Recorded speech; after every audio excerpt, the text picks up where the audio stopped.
Hello नमस्कार, जय हिंद साथियों। तो स्वागत है आपका फूड सेफ्टी ऑफिसर के लेक्चर 5 में। इसके पहले हमने 4 लेक्चर को कंप्लीट कर लिया है, जिसमें आपका जो लेक्चर 4 है उसमें हमने एक नया टॉपिक शुरू किया था, आपका जेनेटिकली मॉडिफाइड फूड्स। इसके जो पहले के 3 लेक्चर थे उसमें हमने ऑर्गेनिक फूड्स वाला जो आपका यूनिट 10 का एक सब टॉपिक है उसको हमने कंप्लीट कर लिया था और उसके हमने लगभग 100 PYQ को सॉल्व कर लिया था। अब हमने नया टॉपिक स्टार्ट किया है जेनेटिकली मॉडिफाइड फूड, तो जिसके भी हम 100 PYQ करने वाले हैं। तो इसके पहले वाले लेक्चर में हमने इसके 30 PYQ को सॉल्व कर लिया है। आज हम इसके 31वें PYQ से जारी करेंगे। तो जैसा आपको पता है कि हम जो ये सीरीज़ लेके आए हैं इसमें आपके सभी राज्यों के PSC के विगत वर्षों के संपूर्ण प्रश्न होने वाले हैं, जिसमें चाहे आपका राजस्थान लोक सेवा आयोग हो, चाहे आपका बिहार लोक सेवा आयोग हो, कोई भी लोक सेवा आयोग हो, अगर उसने इस एग्ज़ाम को कंडक्ट किया है तो हमने उसके प्रश्न आपके लिए लेके आए हैं। तो आपके लिए सीरीज़ बहुत महत्वपूर्ण होने वाली है, तो आपको हमारे साथ शुरू से लेकर अंत तक इसमें जुड़ा रहना है, जिससे आपके कम से कम बोल रहा हूँ 20 से 25 प्रश्न आपके कंफर्म हो जाएं सिर्फ PYQ से। तो आपको ये चीज़ याद रखना है। तो चलिए शुरू करते हैं आज की क्लास। तो आपका 31वां प्रश्न है, भारत में BT कॉटन को पहली GM फसल के रूप में अनुमति मिली। पहला कथन तो आपका ए है। अब इसमें कारण दिया है कि BT कॉटन में कीट प्रतिरोधी जीन को एग्रोबैक्टीरियम विधि द्वारा डाला गया था। तो पहला ऑप्शन है ए और आर दोनों सही हैं और आर ए की सही व्याख्या है। दूसरा ऑप्शन है ए और आर दोनों सही हैं लेकिन आर ए की सही व्याख्या नहीं है। तीसरा ऑप्शन है ए सही है लेकिन आर गलत है। और लास्ट ऑप्शन है ए गलत है लेकिन आर सही है। तो बताइए सही आंसर इसका क्या होगा?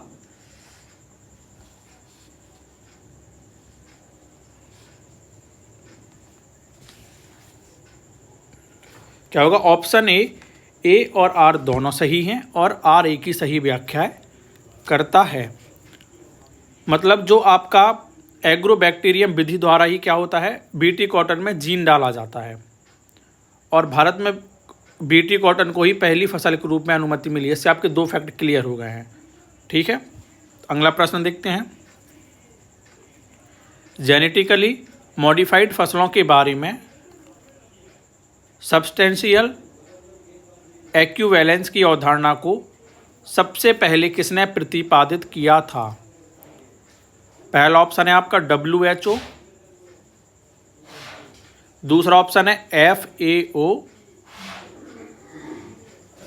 तीसरा ऑप्शन है OECD एंड लास्ट ऑप्शन है कोडेक्स एलिमेंटरियस।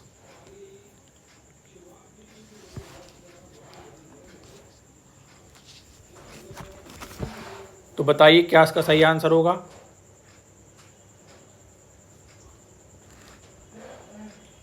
Option C OECD। क्या क्या इसका सही आंसर होगा? OECD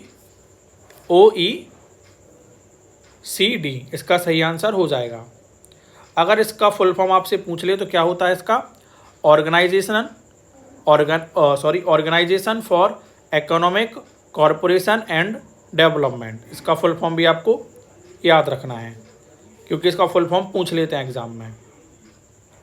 और अगर आपसे पूछ ले कि इसकी स्थापना कब हुई, तो इसकी स्थापना हुई थी 1961 में। कब हुई थी? 1961 में। तो आपको इसकी स्थापना भी याद रखना है, आपको इसका फुल फॉर्म भी याद रखना है और आपको इसका हेड क्वार्टर भी याद रखना है। तो इसका हेड क्वार्टर कहाँ पर है? इसका हेड क्वार्टर है पेरिस में। कहाँ पर है? पेरिस में है। कहाँ पर है? पेरिस, फ्रांस में इसका हेड क्वार्टर है। तो 3 फैक्ट इसके हो गए। इसका फुल फॉर्म याद रखना है, इसकी स्थापना 1961 में हुई है, इसका हेड क्वार्टर पेरिस में है। फुल फॉर्म मैं फिर से रिपीट कर दे रहा हूँ, organisation for economic cooperation and development, ये इसका फुल फॉर्म है। अगला प्रश्न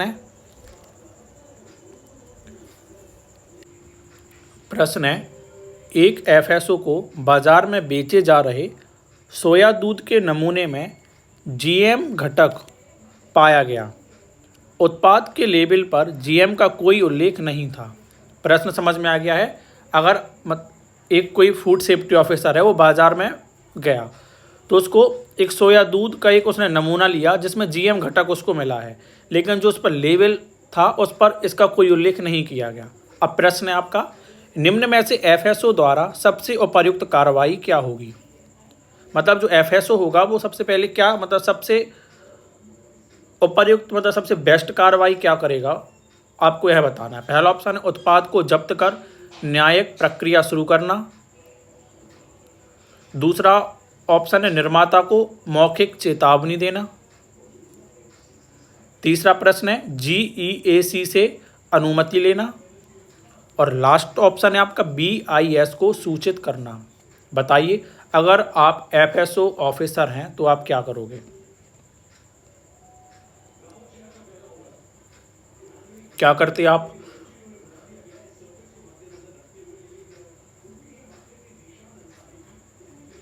तो ऑप्शन ए, उत्पाद को जब्त कर न्यायिक प्रक्रिया शुरू करना। अपन को कोई मौखिक चेतावनी वेतावनी कुछ नहीं देना है, अपन को तो सीधा कानूनी कार्रवाई करना है इसमें।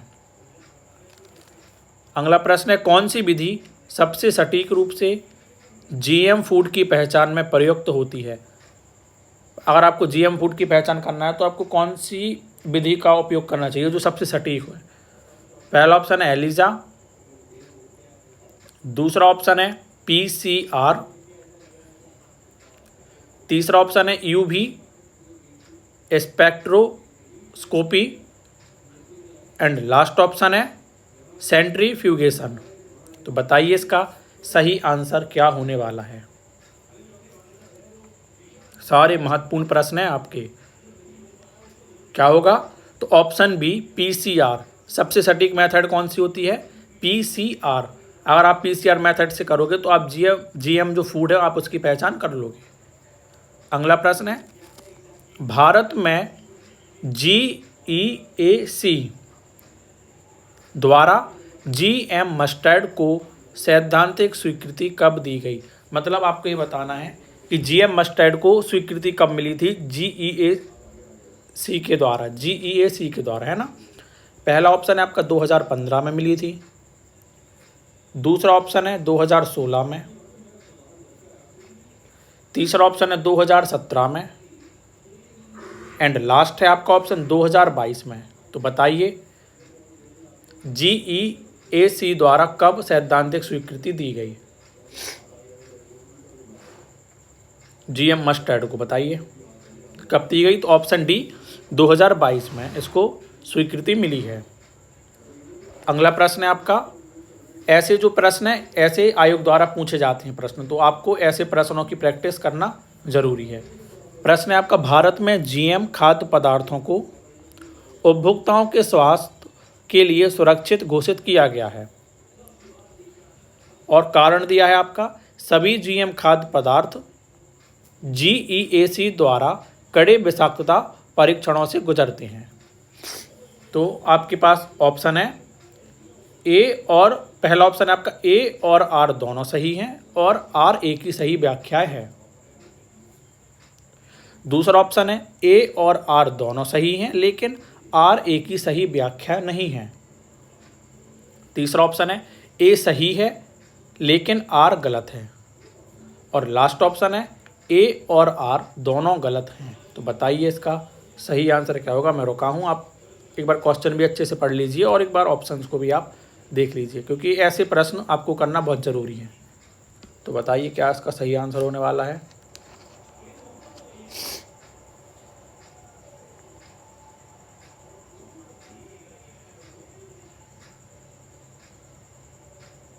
तो क्या इसका सही आंसर होगा,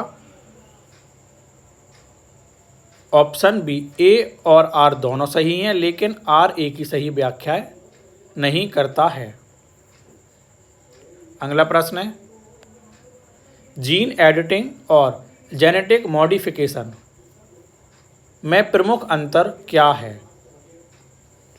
क्वेश्चन समझ में आ गया है। अब देखिए ऑप्शन, पहला ऑप्शन है जीन एडिटिंग में विदेशी जीन जोड़े जाते हैं। दूसरा ऑप्शन है जेनेटिक मॉडिफिकेशन पूरी तरह से सटीक होती है। तीसरा ऑप्शन है जीन एडिटिंग में मूल जीन में बदलाव होता है पर विदेशी जीन नहीं डाले जाते हैं। और लास्ट ऑप्शन है दोनों समान प्रक्रिया हैं। तो बताइए इसका क्या सही आंसर होगा।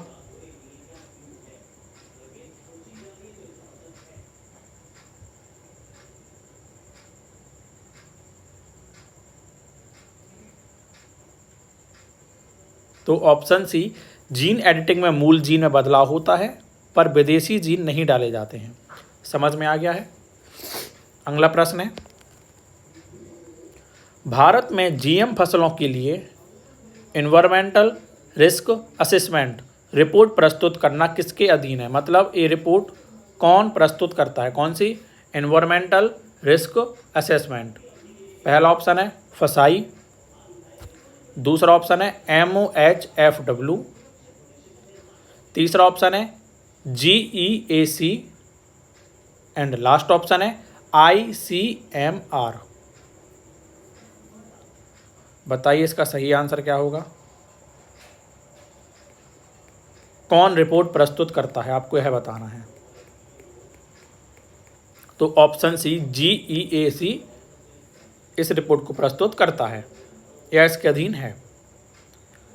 अगला प्रश्न है जो आपका वो मैच द कॉलम है। तो आपको एक तरफ आपको GM क्रॉप्स दिए हैं और दूसरी तरफ उसका पर्पस दिया है। तो आपको बताना है कि क्या उद्देश्य है। पहला ऑप्शन आपका पहला जो आपका है BT कॉटन और उसके साथ दिया है विटामिन ए पूर्ति। दूसरा ऑप्शन दिया है गोल्डन राइस और कीट प्रतिरोध। और तीसरा है GM मेज जिसके साथ आपका दिया है शुष्कता सहनशीलता। तो आपको इसको मैच दीज में सॉल्व करना है। करिए इसको, क्या इसका सही आंसर होगा।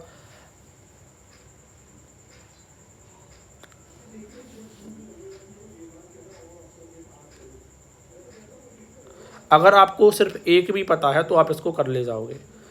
मैंने आपको पहले बताया था कि गोल्डन, इसके पहले वाले वीडियो में, कि गोल्डन राइस में क्या होता है, विटामिन ए से भरपूर होता है। तो बी का क्या हो गया, बी का तो वन हो गया। अब देखो इसमें बी का वन कौन कौन सा है।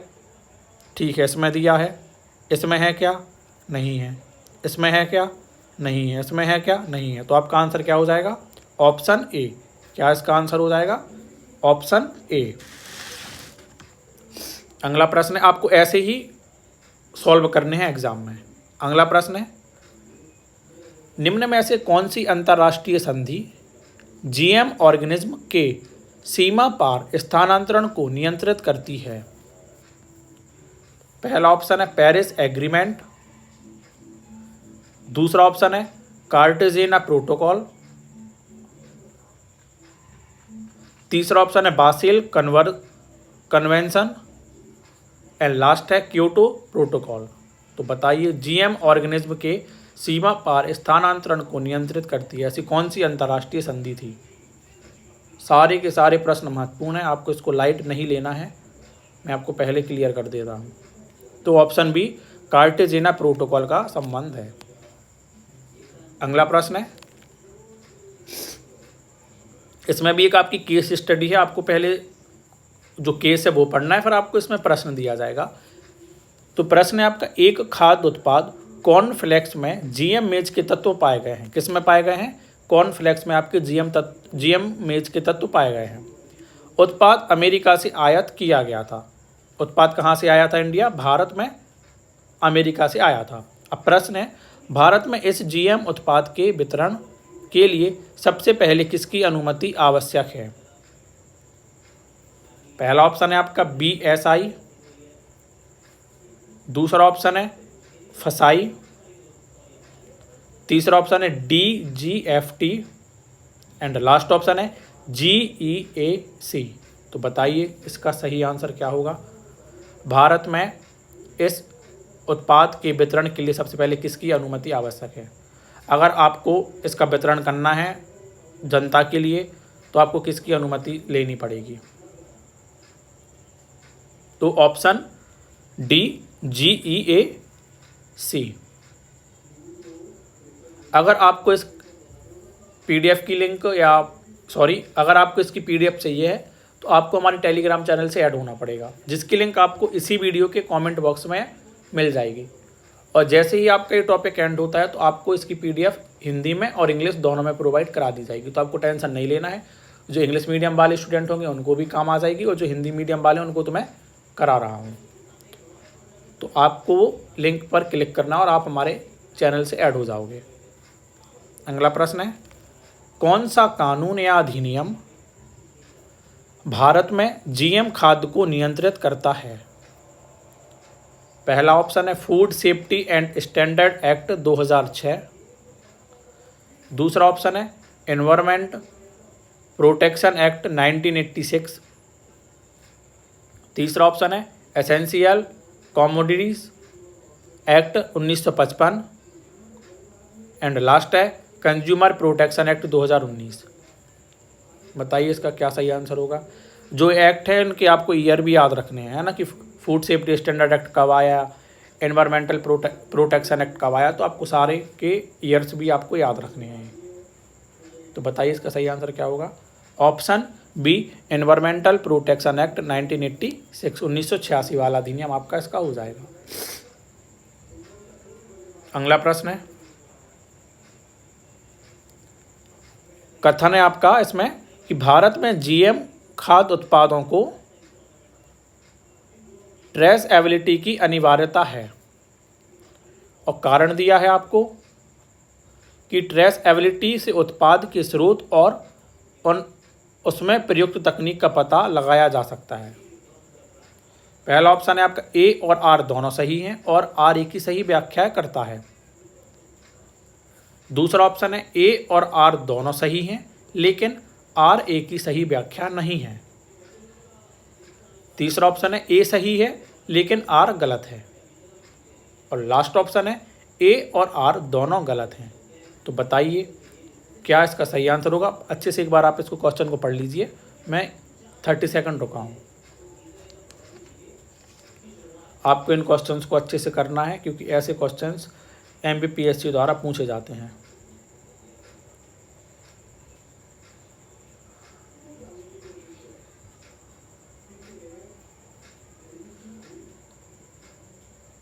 तो ऑप्शन ए और R दोनों सही हैं और R एक ही सही व्याख्या करता है। मतलब अगर आप GM खाद्य उत्पाद को क्या अनिवार्यता, मतलब GM खाद्य उत्पाद के लिए ट्रेसेबिलिटी होना ज़रूरी है। और ट्रेसेबिलिटी का काम क्या है, तो यह उत्पाद के स्रोत और उसमें प्रयुक्त तकनीक का पता लगा जा सकता है।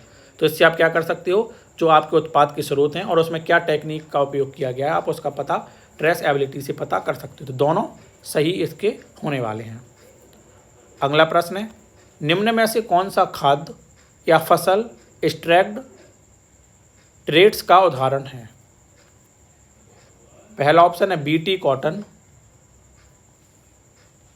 दूसरा ऑप्शन है herbicide tolerant cotton, herbicide tolerant cotton.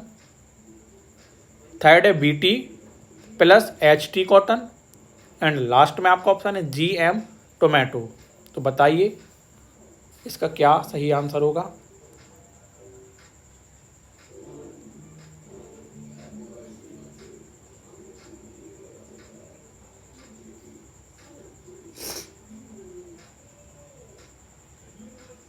क्या होगा इसका, तो option C BT plus HT cotton. क्या BT प्लस HT कॉटन। इसका मतलब होता है कि एक ही मतलब जो आपका एक ही पौधा अगर होगा, एक ही पौधे की किस्मों में कई अनुवांशिक रूप से अगर आप उसमें संशोधन करके GM और लक्षणों को शामिल करने की प्रक्रिया, मतलब आपने क्या किया, कोई एक प्लांट है आपका और उसमें आपने क्या किया कि आपने इसकी कई किस्मों में आपने अनुवांशिक रूप से आपने इसमें संशोधन कर दिया। उसमें अगर आप जो GM ऐड करोगे तो वही क्या कहलाता है, आपका एक्सट्रैक्ट ट्रेड्स कहलाता है। तो इसका मैंने आपको मतलब भी बता दिया है, तो आपको ये भी याद रखना है। अगला प्रश्न है, टर्मिनेटर सीड टेक्नोलॉजी GM फसलों में क्यों विवादास्पद है। कौन सी टर्मिनेटर सीड टेक्नोलॉजी। पहला ऑप्शन है यह अधिक उपज देती है। दूसरा ऑप्शन है यह केवल एक मौसम में उत्पादित होती है। तीसरा ऑप्शन है इससे किसान अगली पीढ़ी का बीज उपयोग नहीं कर सकते। और लास्ट ऑप्शन है यह सस्ती तकनीक है। तो बताइए टर्मिनेटर सीड टेक्नोलॉजी क्यों विवादास्पद है जीएम फसलों में? क्यों है? तो ऑप्शन सी सही है इसका आंसर। इससे किसान अगली पीढ़ी का बीज उपयोग नहीं कर सकते हैं। अगला प्रश्न है GEAC भारत सरकार के किस मंत्रालय के अधीन है?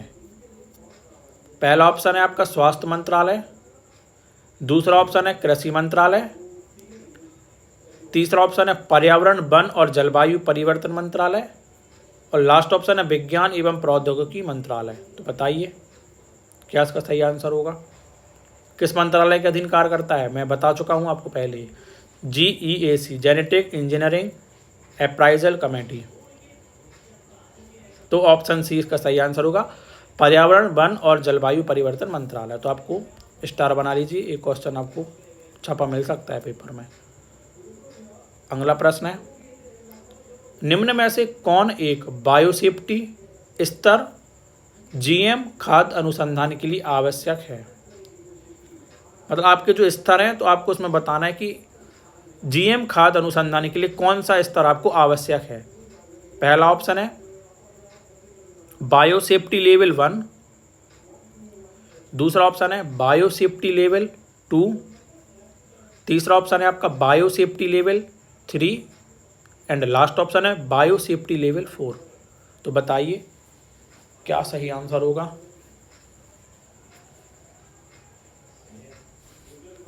तो ऑप्शन बी बायोसेफ्टी लेवल 2 आपके लिए अनिवार्य है। अगला प्रश्न है जीएम खाद्य उत्पादों के लेबलिंग हेतु फसाई द्वारा निर्धारित जीएम सामग्री की न्यूनतम सीमा क्या है? किसकी? जीएम सामग्री की, जिसके बाद लेबलिंग अनिवार्य है। पहला ऑप्शन है 0.1%, दूसरा ऑप्शन है 1%, तीसरा ऑप्शन है 5% और लास्ट ऑप्शन है 10%। तो बताइए अगर आपको लेबलिंग करना है तो आपकी न्यूनतम सीमा क्या होनी चाहिए? मतलब अगर आपने इससे ज़्यादा अगर आपने उसमें जीएम सामग्री को ऐड किया फिर आपको लेबलिंग करना ही पड़ेगा, आपको लेबल में आपको दर्शाना ही पड़ेगा। तो कितनी मात्रा होनी चाहिए, न्यूनतम सीमा क्या है? तो क्या होगी? Option B 1%। अगर आप 1% से ज़्यादा का करते हो तो आपको उस प्रोडक्ट पर आपको लेबलिंग करना पड़ेगा कि हमने क्या क्या इसमें ऐड किया है। अगला प्रश्न है, इसमें भी आपको मैसेज दिया है, इसके ऑप्शंस इसमें नहीं है, चलो अभी ड्रॉप करते हैं। इसमें इसके ऑप्शंस नहीं दिए हैं तो इसको अभी अपन क्रॉस करते हैं। चलिए अगला देखते हैं। कौन सी संस्था अंतर्राष्ट्रीय स्तर पर जीएम खाद्य के लेबलिंग हेतु गाइडलाइंस तय करती है?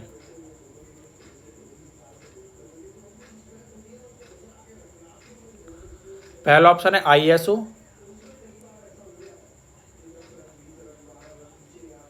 दूसरा ऑप्शन है कोडेक्स एलिमेंटरीज कमीशन, तीसरा ऑप्शन है WTO एंड लास्ट ऑप्शन है IFPRI।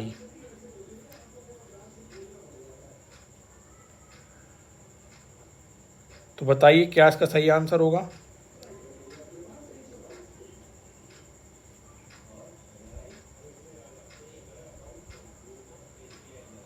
क्या होगा?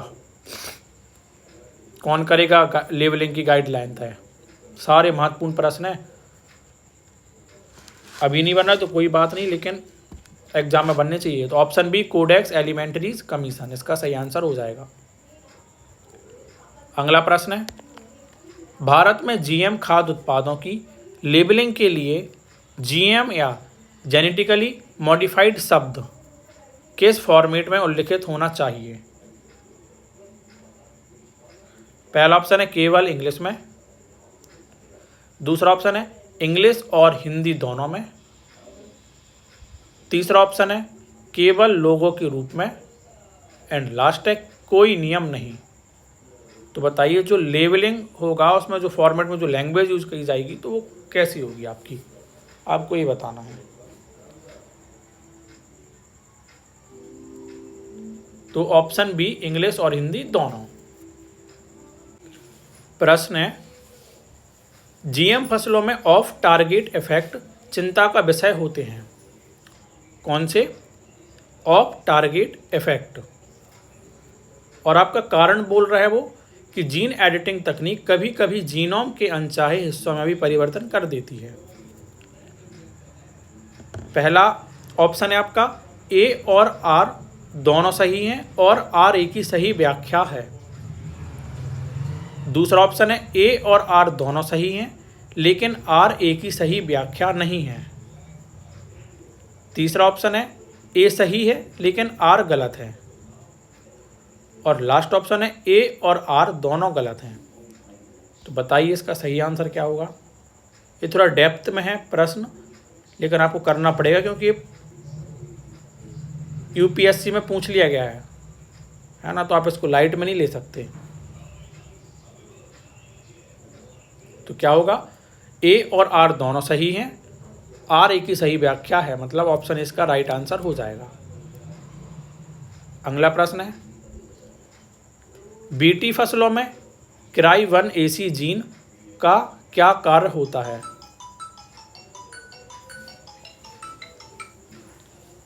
क्या बीटी फसलों में क्राई1AC जीन का कार्य क्या होता है, आपको ये बताना है। पहला है विषाणु प्रतिरोध, दूसरा ऑप्शन है कीटों को मारना, तीसरा ऑप्शन है नाइट्रोजन स्थिरीकरण और लास्ट ऑप्शन है पत्तियों को हरा बनाए रखना।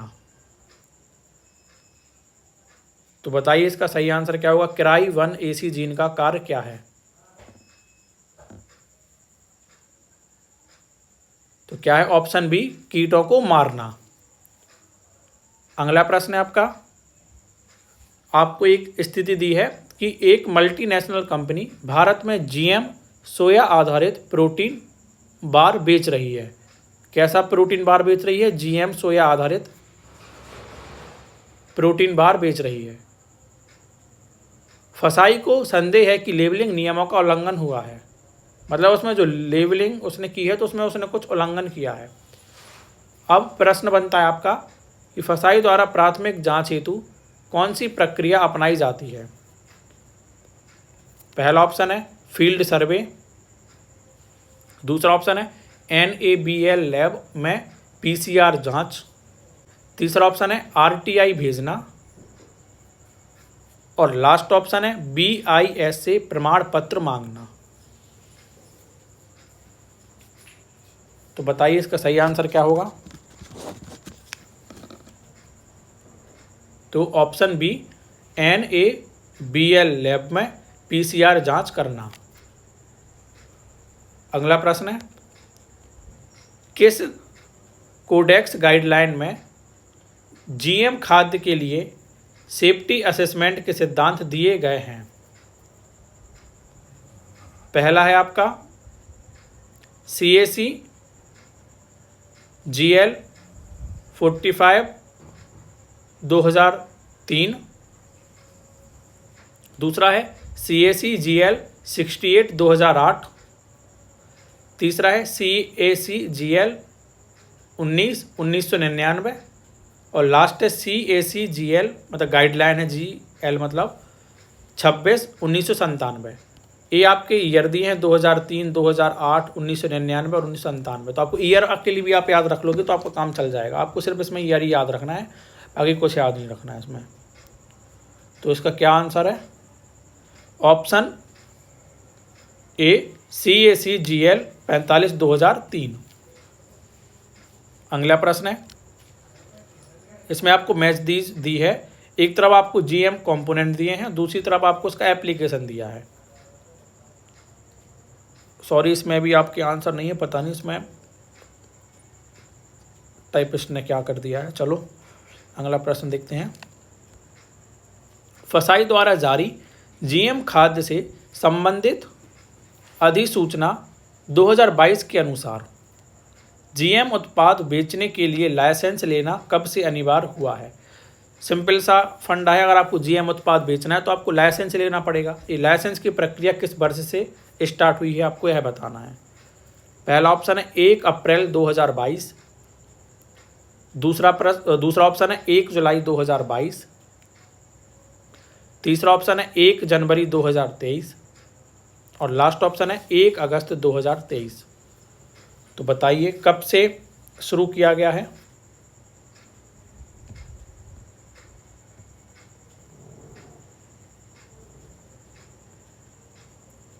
Option C 1 January 2023।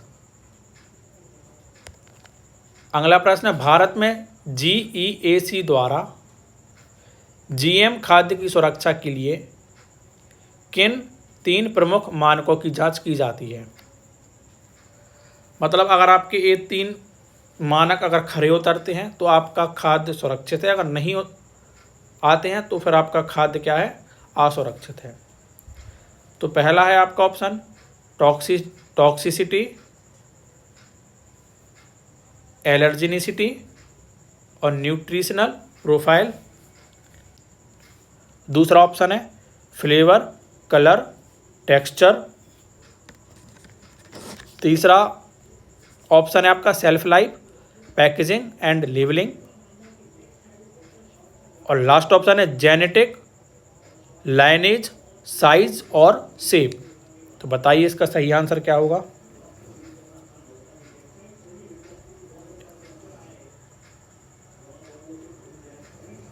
Option A toxicity, allergenicity, nutritional profile इसका सही आंसर हो जाएगा। अगला प्रश्न है, आपका कथन है कि भारत में अभी तक कोई भी जीएम खाद्य फसल का व्यापारिक उत्पादन अधिकृत नहीं है और कारण है इसका कि जीईएसी केवल खेतों में परीक्षण की अनुमति देते हैं, ना कि बिक्री की। तो पहला ऑप्शन है आपका ए और आर दोनों सही हैं और आर ए की सही व्याख्या है।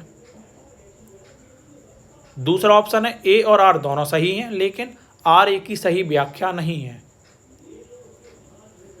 तीसरा ऑप्शन है ए सही है लेकिन आर गलत है और लास्ट ऑप्शन है ए और आर दोनों गलत हैं। तो बताइए इसका क्या सही आंसर होगा।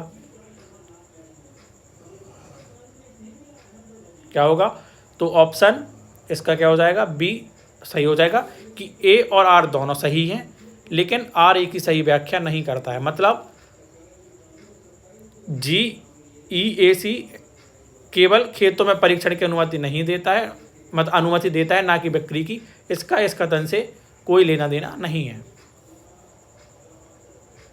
अगला प्रश्न है, निम्न में से कौन सी फसल भारत में जीईएसी द्वारा फील्ड ट्रायल के स्तर तक अनुमति प्राप्त जीएम फसल है। कहाँ पर, फील्ड ट्रायल के स्तर तक। पहला है जीएम आलू, दूसरा ऑप्शन है जीएम चावल, तीसरा ऑप्शन है जीएम टमाटर और लास्ट ऑप्शन है जीएम मटर। तो बताइए इसका क्या सही आंसर होगा। तो ऑप्शन बी जीएम चावल। तो आज हम सिर्फ 60 प्रश्न तक रहने देते हैं क्योंकि वीडियो फिर बहुत लंबी हो जाएगी आपकी, फिर दिक्कत होने लगती है ऐसे में आपको भी पढ़ने में और समझने में। तो हम 61वें प्रश्न से अगली वीडियो में कंटिन्यू कर लेंगे। तो मिलते हैं अगली वीडियो में, जब तक के लिए जय हिंद, धन्यवाद।